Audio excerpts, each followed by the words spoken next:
For months, the Democrats who run Washington have been desperate to distract from the pain of Obamacare. And now, if you listen to them, they think they've found something that might work for them. The one thing they think can actually distract folks from the misery of this law is the misery of the economic malaise that they've presided over for the last 5 years. I mean, you really have to hand it to them in one respect. It takes a lot of chutzpah to spend an entire presidential term pushing policies that are supposedly meant to help the little guy and then turn around and blame everybody else when they flop. But chutzpah won't solve the problem. And the poll-tested talking points and failed stimulus ideas we've seen Democrats trot out thus far, well, they won't do much to improve the plight of millions of Americans struggling in today's economy. To me, that's the real tragedy, because the discussion about how to help Americans who battle against the odds day after day, that's a conversation we actually should be having. In fact, it's a debate Republicans are having. In recent days, we've seen several leading Republicans talk about how to tackle poverty in the 21st century. And unlike the Democrats' outdated dates from the ideas from back in the 60s, Republicans are thinking about ways to update our nation's approach with fresh proposals that speak to the situation Americans actually find themselves in today, not back in the 60s. The Republican approach is to learn from past mistakes. It's about turning the left's good intentions into policies that can actually get the job done. And it's about moving beyond the treatment of symptoms and getting at the underlying problems. That's the thinking behind the Economic Freedom Zones Act, which Senator Paul and I recently introduced.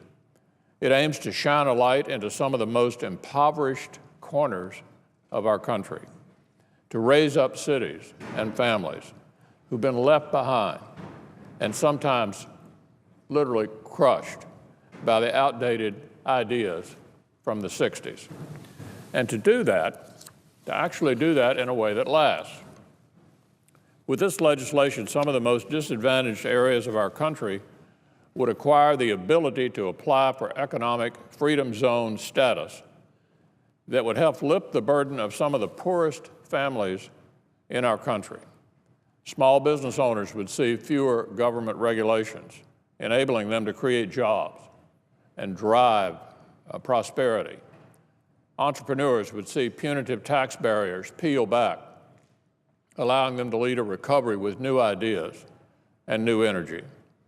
Failed educational systems would see reforms that lift up disadvantaged children, giving new hope to a younger generation. Cities and regions that now face a dark future could transform themselves, if they chose, almost instantly into magnets for new ideas and for new hope. So if our Democratic colleagues are serious about their focus on economic distress, if it's more than just some poll-tested Obamacare distraction, then I would invite them to work with us on innovative new approaches like this. This could allow the Senate, for instance, to consider our proposal as an amendment to the unemployment insurance legislation currently on the floor, because this is a discussion that needs to be about really helping people. And these economic freedom zones are similar in some ways to the Promise Zone initiative recently developed by the Obama administration.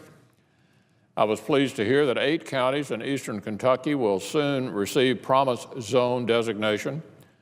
That's why I wrote in support of granting this designation last year, because there's no doubt that eastern Kentucky is a region that has suffered enormous hardship in recent years. Much of it, unfortunately, related to the very same Obama administration's war on coal families.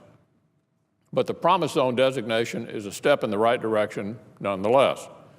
Senator Paul and I will be heading to the White House later today for a Promise Zone event, because we're encouraged that the president is finally focused on a concrete approach to jobs that members of both parties can support, proving that we can accomplish things when we focus on real efforts rather than political show votes that are designed to fail.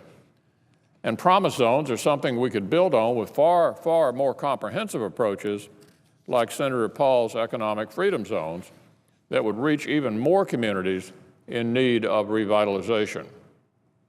Because let's remember this, government programs can sometimes help, but they can't do everything.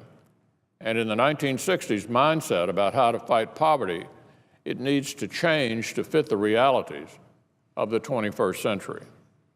I want to share a sentiment I read just yesterday from Thomas Vinson, an unemployed coal worker from the very Kentucky county where LBJ launched his big government blitz 50 years ago. This was his take on the so-called war on poverty. What good are all these government programs if they don't get you a job? It's a feeling, the article noted, that's widespread among his neighbors in Martin County. This is why Republicans say it's time for modernization and new approaches. It's time to give folks like Thomas real hope. It's time to give them more than just good intentions.